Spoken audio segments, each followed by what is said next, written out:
नमस्कार, मी संघर्ष. आपण झकास मराठी पाहत आहात. आसाम असो, केरळ असो, या राज्यांमध्ये विधानसभेच्या निवडणूक आहेत. विधानसभेच्या निवडणुकीच्या प्रचाराला सुरुवात झाली आहे आणि महाराष्ट्रातून काही आमदार, काही नेते मंडळी त्या ठिकाणी प्रचाराकरिता गेले आहेत.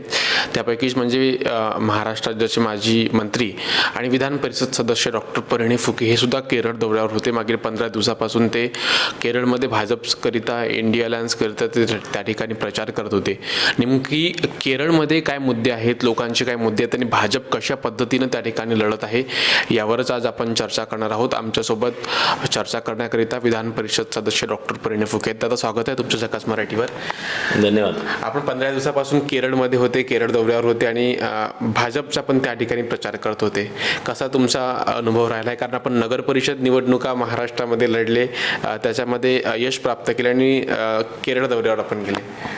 नाही, निश्चितच आता संघटनेची जबाबदारी आल्यापासून विविध राज्यांमध्ये सगळ्या आमदारांना पाठवतो. मलाही केरळला पाठवण्यात आलेलं आहे आणि महाराष्ट्रामधनं जवळपास 50 आमदार आणि जवळपास इतर 50 संघटनेचे कार्यकर्ते आज तिथे मागच्या महिन्याभरापासून तिथे स्थायी होऊन तिथे प्रचार करतात आहे. प्रचार यंत्रणेकडे एक ताकद देण्याचं काम सगळे करतात आहे. तर मला असं वाटतं की एक तिथे वातावरण निर्मिती करण्याकरता किंवा तिथचं जे संघटना आहे त्याला एक बळ देण्याकरता आम्हाला सर्वांना तिथे पाठवलेलं आहे. तुमचा कसा अनुभव राहिला आहे? नवीन राज्य आहे त्या ठिकाणी, म्हणजे महाराष्ट्राचा तुमचा अनुभव होता निवडणुकांच्या. त्या ठिकाणी जाऊन कशा पद्धतीने तुम्ही प्रचार केले, तिकडले लोक कसे आहेत, त्यांची भाषा, कारण भाषेच्या आपली मराठी भाषा आहे त्यांची. नाही, तिथे त्या लोकांना हिंदीचं थोडंसं तिथे प्रॉब्लेम आहे. आम्ही तर एक पुंजार विधानसभेमध्ये मला जबाबदारी दिली आहे.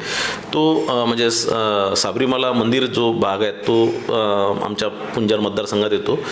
तर तिथे ते फार मागासलेला भाग, म्हणजे ग्रामीण भाग आहे आणि तिथे एक गोष्ट त्यांना, त्या लोकांना हिंदी नाही पण इंग्लिश प्रत्येकाला कळतं. तुमच्या इंग्रजीच्या भाषेने एक व्हायरल झालं होतं. हा, तर तिथे त्या लोकांना, तिथे सामान्य लोकांना इंग्रजी कळतं. तिथे शिक्षणाचा जो दर आहे तो फार हे आहे. सगळे जवळपास 99% लोक शिक्षित आहे आणि जवळपास सगळ्यांना इंग्लिश समजते पण हिंदी समजत नाही. त्यांना हिंदी समजत नाही, हिंदी बोलता येत नाही, थोडं लँग्वेजचा प्रॉब्लेम होतो. पण ते इंग्लिश अनेक लोक बोलू शकत नाही, पण इंग्लिश सगळ्यांना समजते आणि म्हणून तिथे आपण भाषण असो किंवा तिथे कार्यकर्त्याला मार्गदर्शन असो हे निश्चित इंग्लिशमध्ये व्यवस्थित करू शकतो. त्या ठिकाणी CPIची सरकार आहे, CPI सत्तेमध्ये आहे आणि पाहिलं तसं दक्षिणेमध्ये भाजपचा प्रभाव थोडा कमीच आहे. आणि आता आपण त्या ठिकाणी प्रचाराला गेले आहात. लोकांचे, सामान्य लोकांचे तिथल्या काय मुद्दे आहेत? तिथे मोठ्या प्रमाणात लोक जे आहेत, युवा जे आहेत, ते मोठ्या प्रमाणात दुसऱ्या राज्यांमध्ये, दुसऱ्या देशांमध्ये स्थलांतरण होत आहे. तिथे तसं बघितलं तर कोणताही उद्योग, असा मोठा उद्योग व तिथे रोजगार निर्मिती होणार असं काही नाही आहे. तिथे आजही तिथे विकास फार लांब आहे. म्हणजे जे आपण नागपूर किंवा महाराष्ट्र 50 वर्ष आधी होतं ते म्हणजे आताच केरळ आहे. फार छोटे छोटे रस्ते आहेत, तिथे रेल्वे स्टेशन्स नाही आहेत तितक्या मोठ्या प्रमाणात, एअरपोर्ट्स नाही आहेत तितक्या मोठ्या प्रमाणात. कोणतं असं इन्फ्रास्ट्रक्चर जो आहे तो तिथे उपलब्ध नाही आहेत. उद्योग नसल्यामुळे तिथे रोजगार नाही आहे. रोजगार नसल्यामुळे तिथे मोठ्या प्रमाणात युवक स्थलांतरण होते तिथे. म्हणजे आणि ती तिथे सगळ्यात मोठी समस्या आहे. तिथे मोठ्या प्रमाणात ख्रिश्चन समाज असल्यामुळे त्यांच्या चर्चेस मोठ्या प्रमाणात आहेत. तिथे त्यांचंही अनेक समस्या आहे. त्यांनाही निधी अभावी त्यांचेही कामं होत नाही. त्यांनाही राज्य सरकारच्या माध्यमातून त्रास दिला जातो. तर म्हणून तिथे एक बदल हवा आहे लोकांना आणि निश्चितच तो बदल तिथे निश्चित यावेळेस होणार आहे. पण तो बदल भारतीय जनता पार्टी झाला पाहिजे. तो जो लोकांचा मतप्रवाह आहे तो भारतीय जनता पार्टीकडे आला पाहिजे. म्हणून सगळे भारतीय जनता पार्टीचा संघटना तिथे काम करत आहे. पर्यटनाच्या दृष्ट्या संपन्न राज्य निश्चितच तिथे वेदर चांगला आहे. समुद्रकिनार असल्यामुळे तिथे तोही टुरिस्ट आहे. तिथे मोठ्या प्रमाणात जंगलं आहेत, मोठ्या प्रमाणात झाडं आहेत, प्लांटेशन मोठ्या प्रमाणात आहे आणि म्हणून तिथे ते पर्यटनचं चांगलं राज्य आहे. पण आता आम्ही ज्या चुकीच्या वेळेस आम्ही तिथे गेलेलो, आता उन्हाळ्यात तिथे फार गरमी आहे. बरं, भाषा आपण शिकले, केरला भाषा, काही शब्द आपण तिकडून काही समजले? आम्ही काही नाही, आम्ही जे तात्पुरता रोजमर्राच्या काही उपयोगाच्या ज्या गोष्टी आहेत त्या शिकलो होतो आम्ही. म्हणजे थोडंसं भाषामध्ये जसं तिथे काही तसं सोपी आहे.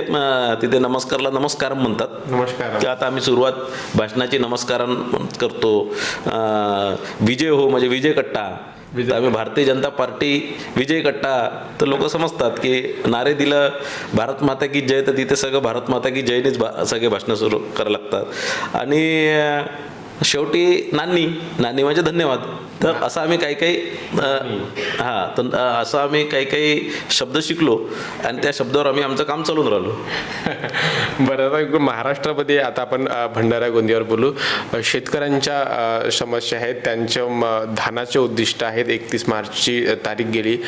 कर्जमाफीची घोषणा तर राज्य सरकारद्वारे करण्यात आली आणि बोनसचा प्रश्न हे शेतकऱ्यांचे प्रमुख प्रश्न आहेत आणि सातत्याने भंडारा गोंदिया आणि विदर्भातले शेतकरी हे प्रश्न विचारत आहेत. नाही, निश्चितच बोनस हा शेतकऱ्यांना जवळपास 20,000 रुपये हेक्टरी त्यांचा दरवर्षी मिळत होता.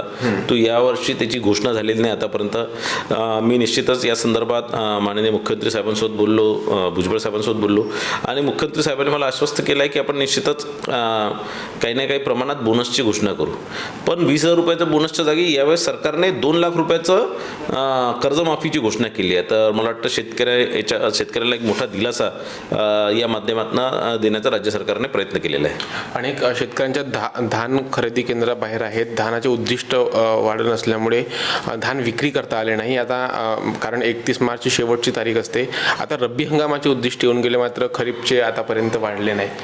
मला असं वाटतं की मागच्या वर्षीच्या तुलनेत यावर्षी 80% उद्दिष्ट त्यांनी दिलेलं आहे, 20% बाकी आहे. ते केंद्र सरकारच्या स्तरावर तो प्रलंबित विषय आहे. यावेळेस मी या लक्षवेधीच्या माध्यमातून धान खरेदीचे प्रश्न असणार, लिमिटचा प्रश्न असणार, बोनसचा विषय असणार किंवा इतर धान उत्पादक शेतकऱ्यांचे विविध प्रश्न असणार, ते या लक्षवेधीच्या माध्यमातून राज्य सरकारकडे मांडले आणि निश्चित त्यात काही अनेक गोष्टींचं मला समाधानकारक उत्तर मिळालं. काही अनेक गोष्टींचं त्यांनी ते उत्तर देऊ शकले नाही मंत्री महोदय, पण निश्चितच काही ना काही सकारात्मक होणार हे मी अपेक्षित करतोय.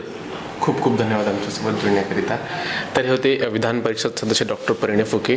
केरळ दौऱ्यावर होते. केरळमध्ये भाजपचा प्रचार करत होते विधानसभा निवडणुकांकरिता.